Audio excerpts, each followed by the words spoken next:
भाजपचे नेते म्हणत होते की 1 करोड को निकाल देंगे, 1 कोटी लोकांना वगळले जाणार आहे. तुम्ही आता प्रत्यक्षात बेरीज करा, तो आकडा येतोय. मी कलकत्त्यात माझ्या मतदारसंघात जिथून मी 3 वेळा जिंकले तिथे न्याय निर्णयाच्या प्रक्रियेत होते.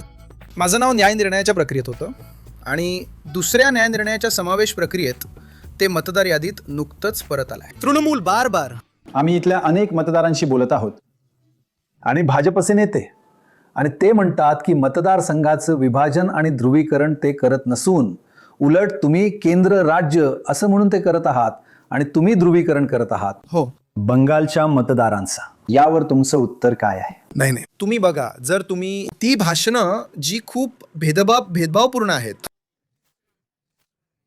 भाजप नेत्यांची भाषणं अगदी जेव्हा SIRची प्रक्रिया सुरू होती, ती अजूनही आहे पण सुरुवातीच्या टप्प्यात, त्यांच्या बोलण्यातून हे अगदी स्पष्ट होतं की ते एका विशिष्ट समुदायाला काढून टाकणार होते आणि त्यांनी एक प्रकारे त्या समुदायाला किंवा बंगालमधील लोकांना बांगलादेशी असा शिक्का मारला. त्यामुळे तुम्हाला काढून टाकलं जाईल. आणि या सगळ्या गोष्टी ज्या ते सतत म्हणत असतात, विशिष्ट समुदाय म्हणजे मुस्लिम समुदाय. हो, आणि हे अगदी सुरुवातीलाच झालं जेव्हा ही प्रक्रिया नुकतीच सुरू झाली होती आणि आम्ही अर्ज भरायला सुरुवात केली होती.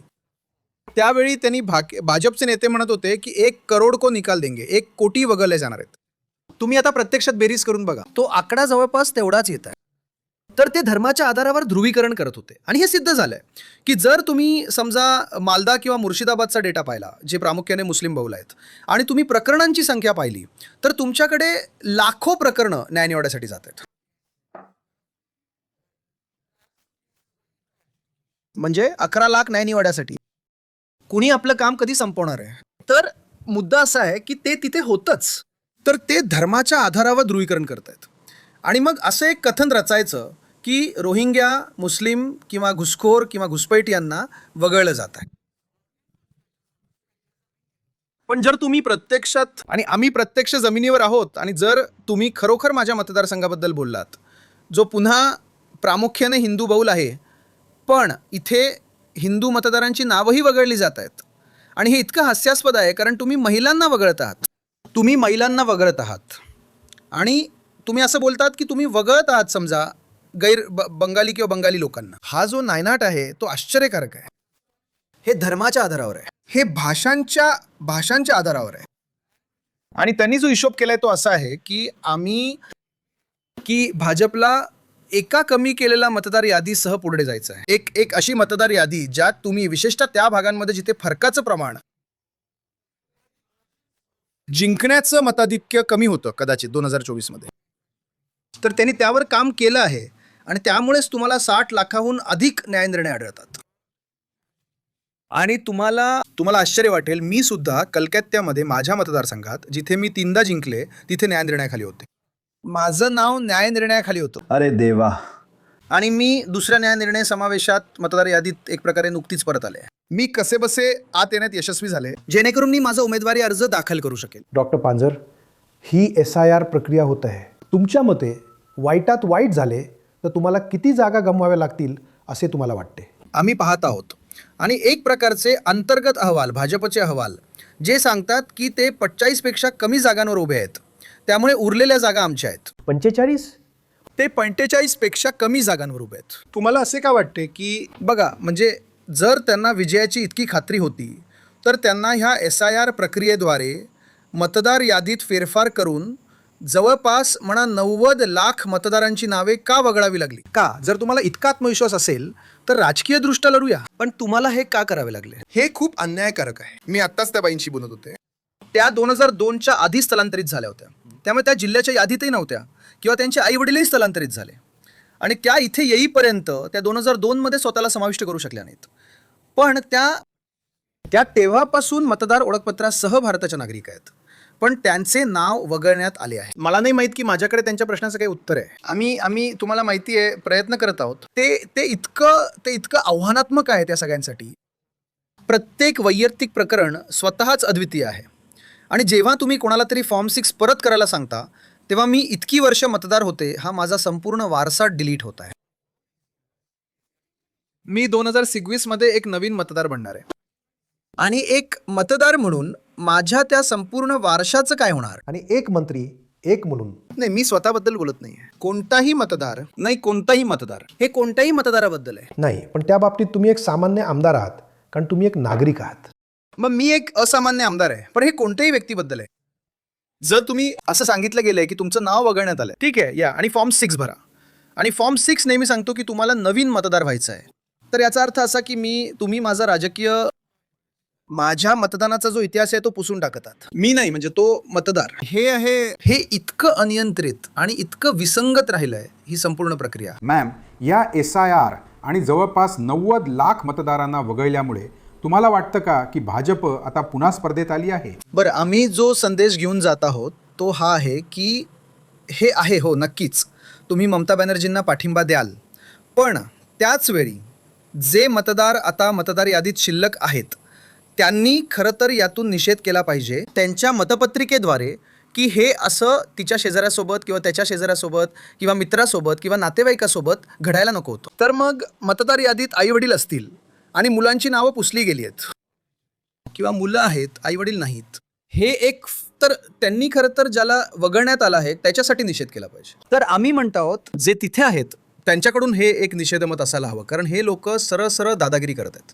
तुम्ही पहिल्या टप्प्यातील मतदारसंघांची यादी 6 एप्रिलला गोठवली आहे, ते झालंय. आता कोण प्रवेश करणार आहे हे प्रकरण अजूनही सर्वोच्च न्यायालयात सुरू आहे. सर्वोच्च न्यायालयाच्या अपील न्यायाधिकरणाला अचानक वाटतं हो तुमचं बरोबर आहे, तुमचा समावेश करायला हवा. कुठे? मी ती यादी आधीच गोठवली आहे. ते तिथे एक अडथळा आहे. आणि दुसऱ्या टप्प्यासाठी ते 9 एप्रिलला होईल. सर्वांवर न्यायनिवाडा करून, सर्वांचा निपटारा करून आणि काहींचा समावेश करण्यासाठी वेळ कुठे आहे, जरी त्यापैकी बहुतेक वगळलेले असले तरी. तर हे सगळं SIR आणि भाजप हा बाहेरचा पक्ष आहे असं म्हणणं वगैरे वगैरे हा तुमच्या प्रचाराचा एक भाग आहे, पण तुमच्या प्रचाराचा सकारात्मक भाग कोणता आहे? तुम्ही असं काय मांडणार आहात जे तुम्ही गेल्या काळात केलेल्या कामापेक्षा वेगळं आहे? हो, आम्ही आमच्या अजेंड्याबद्दल बोललो आहोत आणि आम्ही त्या 10 मुद्द्यांवर प्रकाश टाकला आहे ज्यात आरोग्यावर लक्ष केंद्रित केले आहे आणि आरोग्य आपल्या दारी हे आमच्या तुम्हाला माहिती आहे आमच्या पोच मोहिमापैकी एक आहे आणि त्या खूप यशस्वी झाल्या आहेत.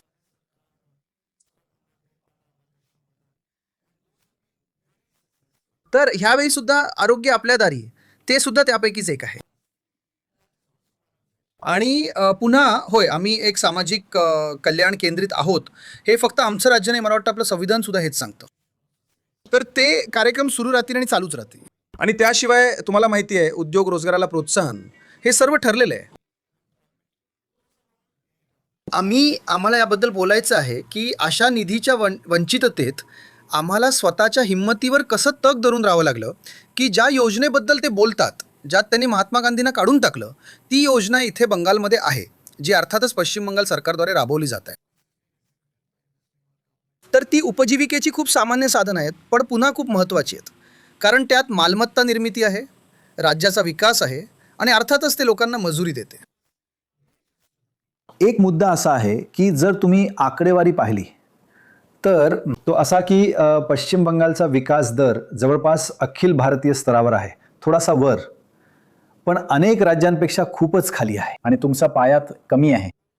तुम्ही तुमचा विकास दर कसा वाढवणार आहात? तुमच्या अर्थव्यवस्थेत त्याचीच गरज आहे, बरोबर? अगदी बरोबर. मी तुम्हाला सांगते काय, आणखीन एक गोष्ट म्हणजे सतत होणारी आर्थिक गळचेपी तुम्ही म्हणू शकता. म्हणजे राज्याला जे देणं आहे किंवा राज्याला जे मिळायला हवं ते मिळालेलं नाही, ही एक मोठी गोष्ट आहे. असं नाही की तो निधी आहे जो केंद्र राज्य योजना किंवा कशाच्या तरी वाटणीतला आहे, ते तर अर्थातच देय आहे, पण हे सुद्धा 15व्या युती आणि 16व्या इत्यादींच्या हस्तांतरणामधून आहेत. त्यामुळे ते राज्याला देय आहेत, पण सतत आम्हाला ते नाकारण्यात आले. आणि मला वाटतं रोजगार निर्मिती किंवा आमच्याकडे आमची संसाधनं आहेत आणि मला वाटतं ते सुद्धा आहे. ते फक्त तुम्हाला माहिती आहे की जे मोठं कथन आहे ते नेहमीच खूप बंगाल विरोधी राहिलं आहे. म्हणजे आम्ही नेहमीच त्या कथनाशी लढत असतो. जेव्हा तुम्ही एका बंगालीला म्हणता तुम्ही बांगलादेशी आहात किंवा अन्यथा, तसं पाहिलं तर आम्ही काम केलं आहे. आम्ही आमच्या BGPS शिखर परिषदा घेतल्या आहेत बंगालमध्ये. गुंतणाऱ्या लोकांमध्ये आमच्याकडे गुंतवणूक झाली आहे. हो, आम्हाला एका बंदरापासून वंचित ठेवण्यात आलंय. तुम्ही अगदी ह्या वेळेचा सुद्धा केंद्रीय अर्थसंकल्प बघा. बंगालला काय मिळालं? तुम्ही बंगालला काही देत नाही, पण तुम्हाला बंगालची मतं हवी आहेत, ते पण खरं. तर हो, तुम्हाला निवडणूक आयोग आणि सर्वोच्च न्यायालयाकडून निराशा वाटते का? हो, नक्कीच. म्हणजे ते सांगायची गरजच नाही. आम्ही परिस्थिती सावरण्यासाठी सर्वोच्च न्यायालयात धाव घेतली. जर ममता बॅनर्जी स्वतः जाऊन उभ्या राहिल्या नसत्या आणि तुम्ही पाहिलं की त्यांनी ते कसं मांडलं की तुम्हाला माझी मदत करावी लागेल, तर परिस्थिती आणखीन वाईट झाली असती. म्हणजे आता जे घडतंय त्यापेक्षा वाईट काय असू शकतंय मला माहित नाही. आता जे घडतंय हे खूपच असंवैधानिक आहे, जरी एक मतदार सुटला तर. तुम्ही बघा, आपल्याकडे संपूर्ण भारतातील सर्व कदाचित विश्लेषक मीडियावर बोलतायत की हे खरंच दुर्दैवी आहे आणि असं व्हायला नको, पण ते घडत आहे. मॅडम, आरोग्य रुग्णालयांसारखे निर्देशक आहेत का? म्हणजे तुमच्या पायाभूत सुविधांना फटका बसत आहे? नाही, मला वाटतं आम्ही आरोग्य क्षेत्रातील पायाभूत सुविधांना चालना दिली आहे आणि विकेंद्रीकरण झालं. आरोग्याचे विकेंद्रीकरण, ते पूर्वीसारखं शहर केंद्रित नाही, तर ते झालंय. हो, अर्थातच आपण अचानक एकदम डॉक्टर तयार करू शकत नाही. त्यासाठी तुम्हाला पुन्हा 5 वर्ष लागतात. त्यामुळे वैद्यकीय जागा सुद्धा वाढल्या आहेत, प्रोत्साहन दिले गेले. ती म्हणजे जर तुमची एक योजना असेल, एक आरोग्य विमा योजना जिला म्हणतात, जी पुन्हा ती आहे, ती एक सुलभ योजना आहे. ही अशी योजना नाही की जर तुमच्याकडे फ्रीज असेल किंवा तुमच्याकडे मोटरसायकल असेल किंवा तुमच्याकडे एक दशांश जमीन असेल तर तुम्ही ह्या योजनेत सहभागी होऊ शकणार नाही, जसं की आयुष्मान भारत योजनेत आहे. पण खरोखरच पोहोचली आहे. आरोग्य म्हणजे जितके मला वाटतं जेव्हा सरकारी रुग्णालय तुमच्या अपेक्षांनुसार सुधारतात किंवा तुमच्या अपेक्षांवर खरी उतरतात, तेव्हा भार आणखी वाढतो. वर्तमानपत्रांमध्ये भाजपची जाहिरात आहे ज्यात म्हटलं आहे, नोकऱ्या नाहीत, लघु उद्योग पळून गेले आहेत, या राज्यात कोणतीही गुंतवणूक आलेली नाही, तुम्ही विकास कुठून आणणार? आम्ही MSME मध्ये आघाडीवर आहोत. ते खोटं बोलू शकले नसते. म्हणजे ते निव्वळ थापा मारतायत आणि त्यांच्याकडे खूप पैसा आहे. तुम्ही बघा, मी नुकतंच तसा सहजच उल्लेख केला की जर तुम्ही निवडणुकीला उभ्या असलेल्या एका व्यक्तीला देत असाल तर भाजप 5 कोटी देत आहे. ठीक आहे, तुमच्याकडे एवढा पैसा आहे, 5 कोटी येऊन उभा आहे. त्यांनी निवडणुकीत जो पैसा लावलाय तो बघा आणि त्यांचे निर्देशांक काय दाखवत आहेत. मॅडम, हे नोकरीच्या प्रश्नाचं उत्तर नाहीये. नाही, मी उत्तर देईन. एकूण बेरोजगारीचा दर सुद्धा भाजपच्या राजवटीत खूप जास्त आहे. त्यामुळे त्यांनी किमान आरोप तरी करू नयेत आणि कागदावर ही खोटी तुम्हाला माहिती जापून आहे. आम्ही MSMEs मध्ये खूप चांगलं काम करतो. केंद्रातील सरकार या विचारापर्यंत कधीच पोहोचले नाही की MSMEsला मोठ्या प्रमाणावर, मोठ्या स्तरावर प्रोत्साहन दिले जाऊ शकते. तुम्ही अलीकडेच आणलेल्या MSME धोरणामुळे त्यांना खूप उशिरा कळले, पण दीदींनी ते खूप आधीच केले. आम्ही MSMEs मध्ये आघाडीवर आहोत. तुम्ही बघा, त्याकडे बघा, MSMEs मधला विकासाचा दर बघा. पण त्या व्यतिरिक्त तुम्ही बेरोजगारीच्या दराबद्दल बोललात. बेरोजगारी माझ्याकडे आता नेमकी आकडेवारी नाही, पण तुलना राज्याच्या सरासरीची, राष्ट्रीय सरासरीची तुलना करता आम्ही त्यांच्यापेक्षा चांगली कामगिरी केली.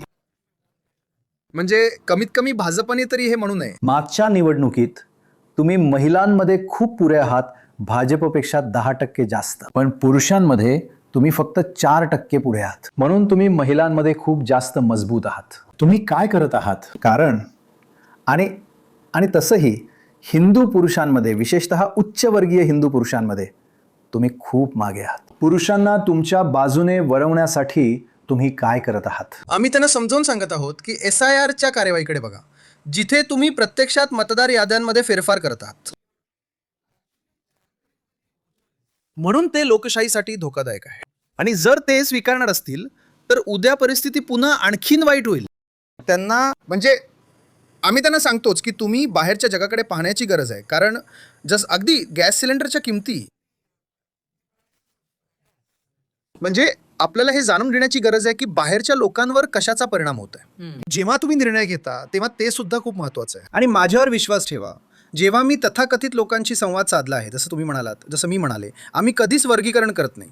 ते स्वतःच म्हणतात की तुम्ही हे बंद केलंच पाहिजे. आम्ही स्वातंत्र्यामुळे आनंदी आहोत. इथे स्वातंत्र्य किंवा अभिव्यक्ती, विचार आणि खाण्यापिण्याच्या सवयी इत्यादींचे स्वातंत्र्य आहे, ही वस्तुस्थितीच एक मोठा संदेश देते. आणि जेव्हा तुम्ही इतर राज्यांमध्ये जाता तेव्हा तुम्हाला त्याची झळ बसू शकते. तेच ते म्हणाले, म्हणजे असं कधीच नव्हतं, तुम्हाला माहिती आहे ना. इथे भाषा आणि धर्मांमध्ये एक मोठा सलोखा आहे. मला वाटतं ते खूप महत्त्वाचं आहे. आणि अर्थातच मला वाटतं की कुणी इतकं स्वार्थी असू नये की म्हणावं, ठीक आहे, माझं नाव मतदार यादीत आहे, मला माहीत नाही दुसऱ्या कोणाचं तरी नाव वगळलं गेलं आहे.